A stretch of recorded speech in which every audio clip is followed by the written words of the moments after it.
دوستو حضور اکرم صلی اللہ علیہ وسلم نے قیامت کے حوالے سے 10 بڑی نشانیاں بتائی ہیں، اور یہ تمام کی تمام 10 نشانیاں آپس میں جڑی ہوئی ہیں۔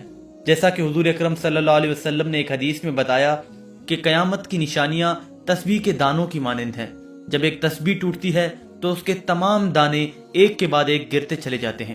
قیامت کی نشانیاں بھی بالکل تسبیح کے دانوں کی مانند ہیں۔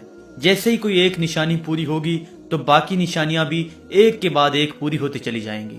حضرت حذیفہ رضی اللہ عنہ فرماتے ہیں کہ ایک دن حضور اکرم صلی اللہ علیہ وسلم ہمارے پاس تشریف لائے تو ہم قیامت کی نشانیوں کے حوالے سے گفتگو کر رہے تھے، تو حضور اکرم صلی اللہ علیہ وسلم نے فرمایا کہ قیامت اس وقت تک قائم نہیں ہوگی جب تک تم یہ 10 نشانیاں نہ دیکھ لو۔ پھر انہوں نے ان 10 نشانیوں کا اس ترتیب سے ذکر فرمایا۔ ان میں سے پہلی نشانی ہے دخان۔ دخان ایک ایسا دھواں ہے جو کہ پوری روئے زمین پر پھیل جائے گا اور ہر جگہ پر نظر آئے گا۔